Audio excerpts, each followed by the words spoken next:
Halo, apa kabar Anda semua? Semoga selalu dalam keadaan sehat walafiat, tetap semangat. Kembali saya ajak Anda ngobrol bersama dengan Bung Rocky Gerung, dan apa boleh buat kita mesti ngomongin lagi soal hak angket sampai bosen-bosen deh kalau ngomongin hak angket, karena ini penting. Saya kira nggak bosen lah kalau penonton kita ya, Bung Rocky, karena memang penonton kita secara umum mendorong hak angket gitu. Dan yang menarik ini perkembangan terbaru, ternyata Nasdem itu sudah mulai mengumpulkan tanda tangan di fraksinya ya, di fraksi Nasdem sudah mulai kumpulkan tanda tangan untuk hak angket. Dan kemudian yang menarik kali adalah Sahroni, itu bendahara umum Nasdem, itu ngajak partai-partai pendukungnya Pak Prabowo untuk ikut tanda tangan hak angket. Ngapain mesti takut? Karena ini katanya kan kalau benar ini justru melegitimasi kekuasaannya Pak Prabowo kalau Pak Prabowo nanti dinyatakan menang sebagai presiden gitu.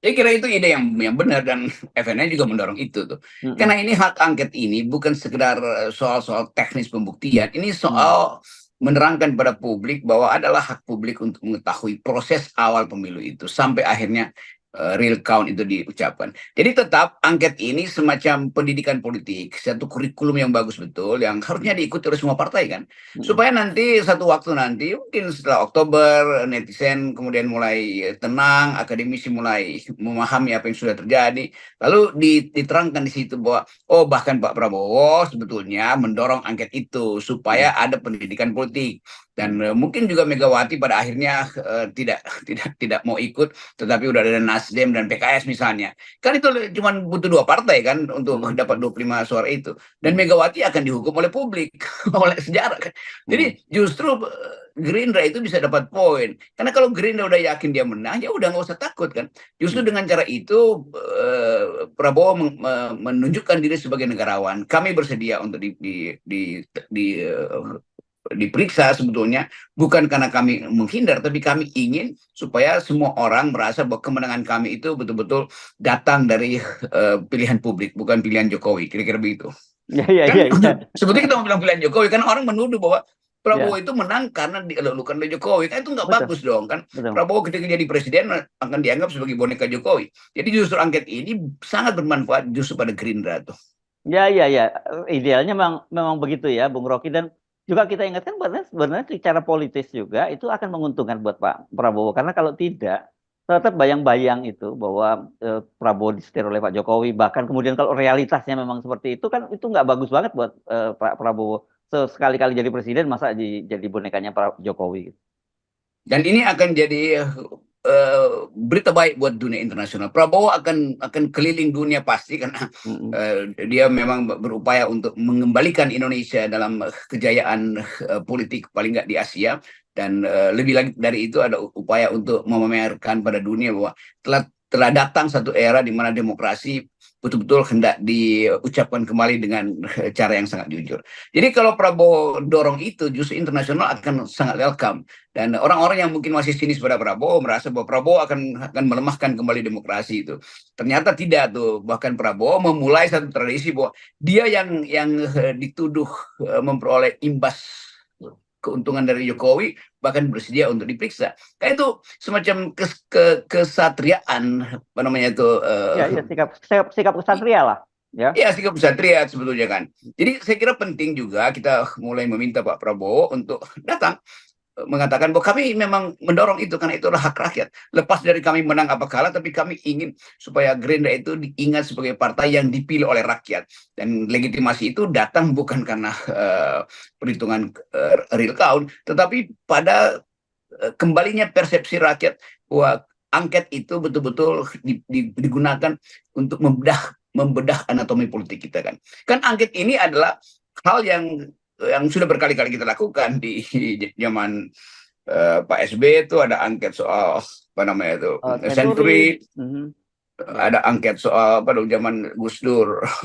Brunei dan Bulogit gitu ya. Iya, jadi Hmm. ini hal yang biasa yang memungkinkan kita dilihat oleh internasional justru sebagai negara demokrasi yang sudah terbuka. Kan Hmm. itu sebetulnya juga untuk memuluskan Pak Prabowo untuk deal dengan investor asing kan. Kan Hmm. investor asing akan anggap kalau Prabowo betul-betul menang dan menang itu legitim, maka bagi investor asing udah selesai, tidak mungkin ada lagi instabilitas di pemerintahan yang akan datang.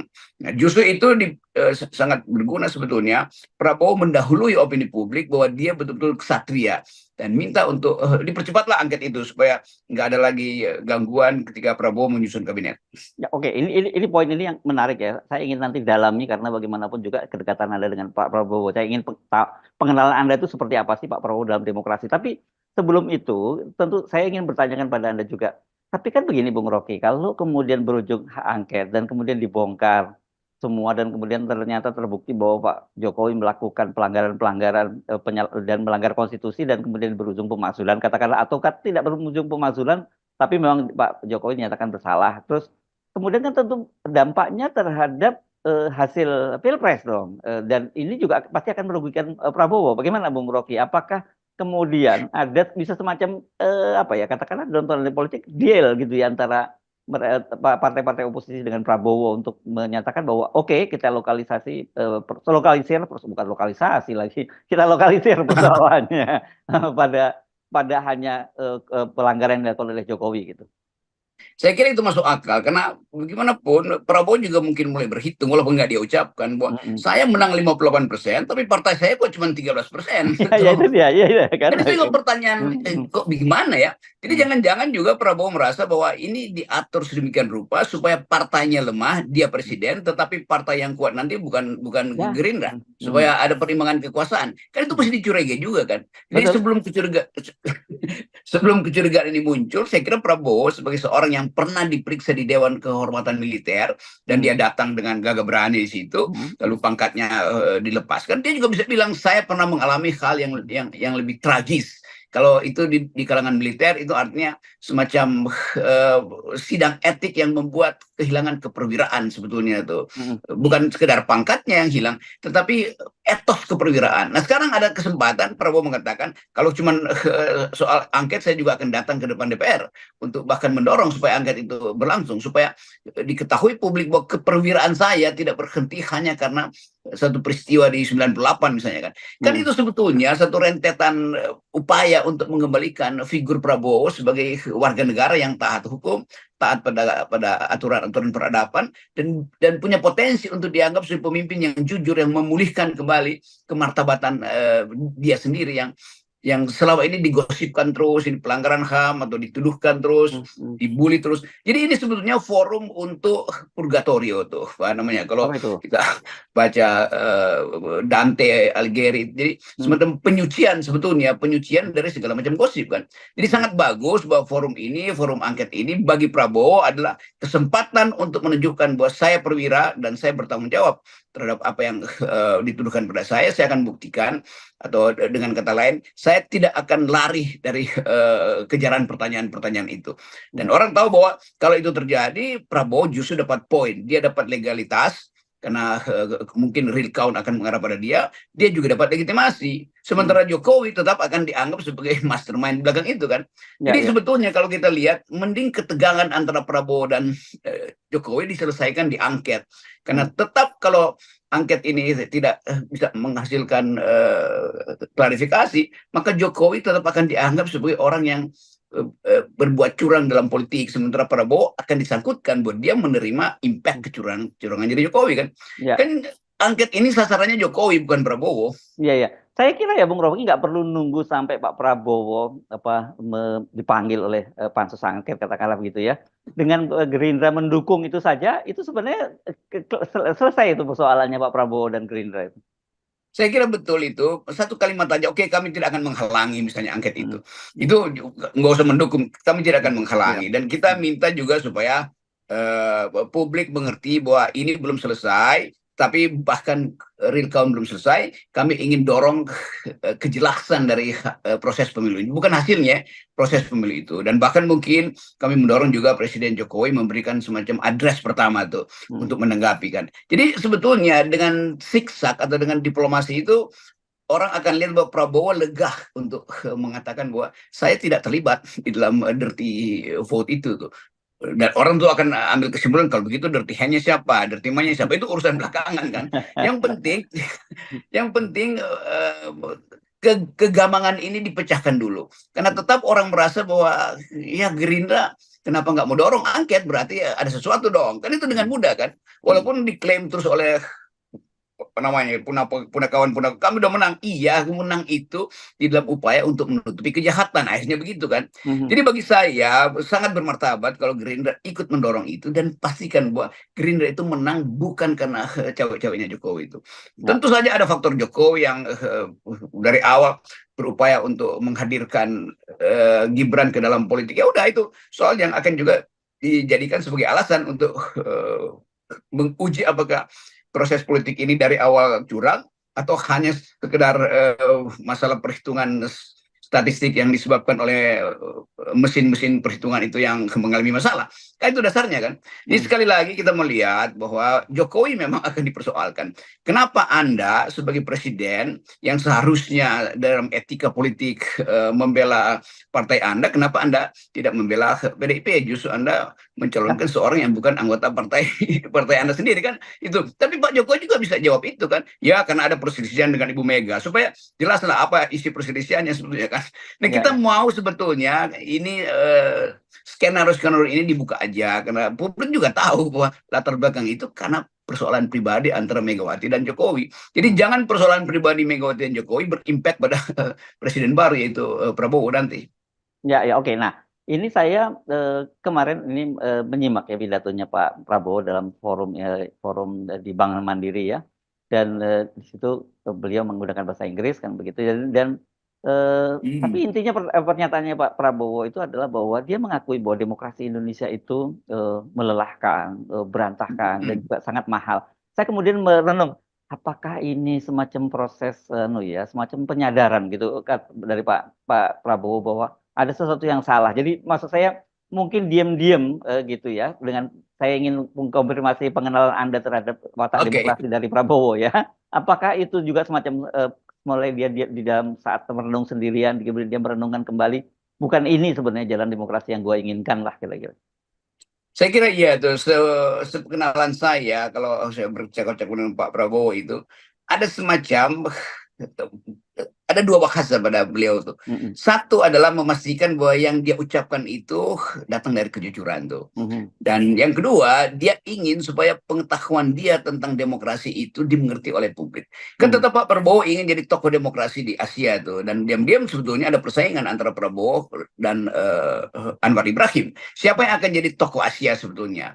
Dan persaingan itu dulu persaingan antara Soeharto dengan Mahathir. Mahathir Muhammad itu kan. Mhm. Soeharto dengan Lim Kuan Yew. Mhm. Sebetulnya tuh yang sering diterangkan bahwa ini jenis otoritarian Asia itu. Nah sekarang Asia terbuka dan demokrasi tumbuh di Malaysia, dan figurisasi itu tiba pada Anwar Ibrahim. Betul. Tentu kita ingin ada juga tokoh dari kita yang dari Indonesia yang bisa jadi tokoh Asia tuh. Nah satu-satunya yang ada di depan mata kita ya Prabowo. Sebelum 2029 ada figur lain, AHY mungkin. Tetapi hanya ada Prabowo di situ. Kan nggak mungkin Jokowi menjadi tokoh sekaliber Anwar Ibrahim kan. Prabowo mampu punya kaliber itu. Nah itu saya kira konteksnya kenapa Prabowo bicara di forum internasional dan mengatakan bahwa oke, masih ada problem dengan demokrasi kita. Jadi kita harus perbaiki itu. Kira-kira itu pesannya. Nah, saya kira hal yang semacam itu yang pesan bahwa ada watak Prabowo untuk kembali memuliakan demokrasi.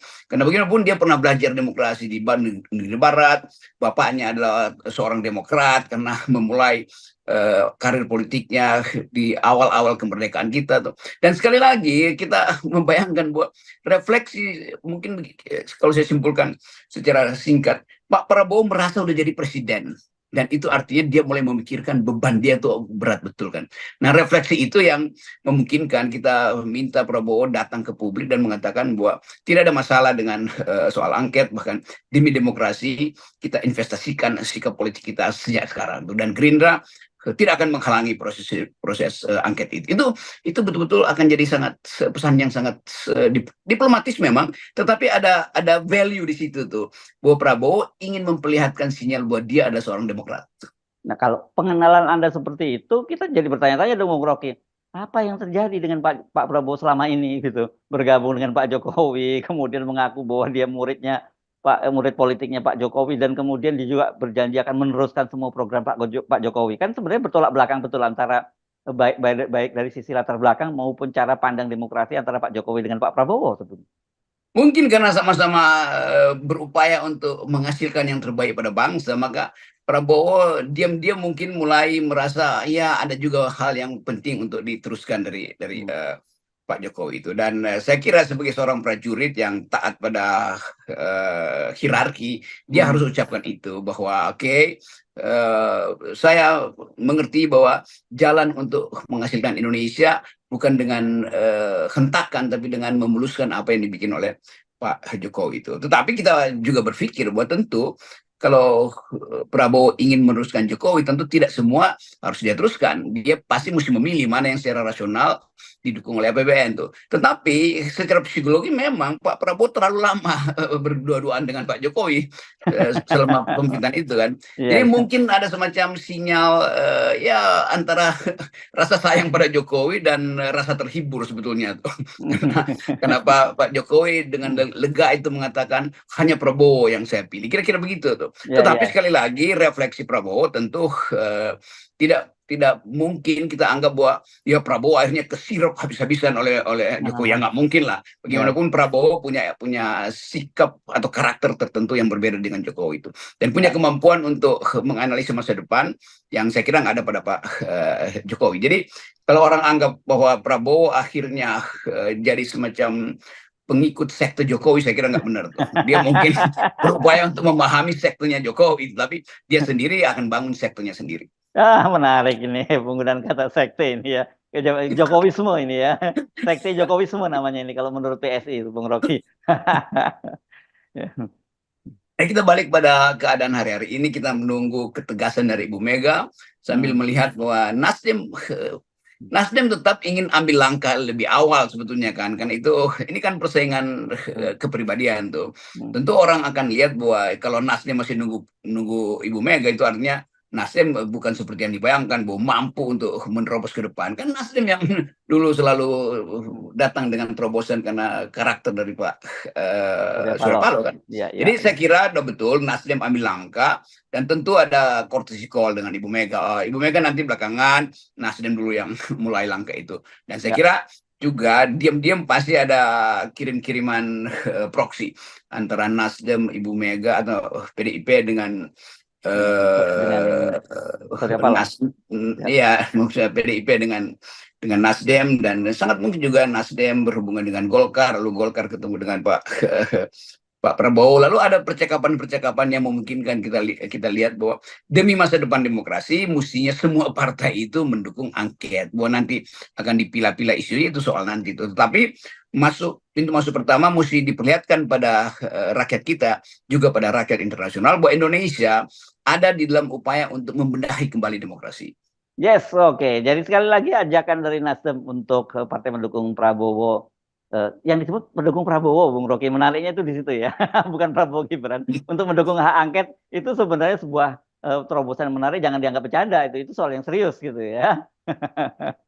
Iya, itu kita bisa bayangkan ada Pak SBY di situ, ada Pak Yusuf Kalla yang Iya, iya. kemudian bikin semacam Hmm. ya koordinasi kecil-kecilan lah. Kan kita Ya, selalu tahu bahwa tetap ada senior di belakang layar.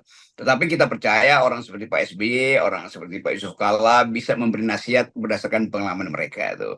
yes. Tentu yang paling mungkin adalah Pak SBY menasihati teman sekolahnya itu Pak Prabowo, karena Hmm. tentu watak mereka itu saling mengenal tuh. Yes. Dan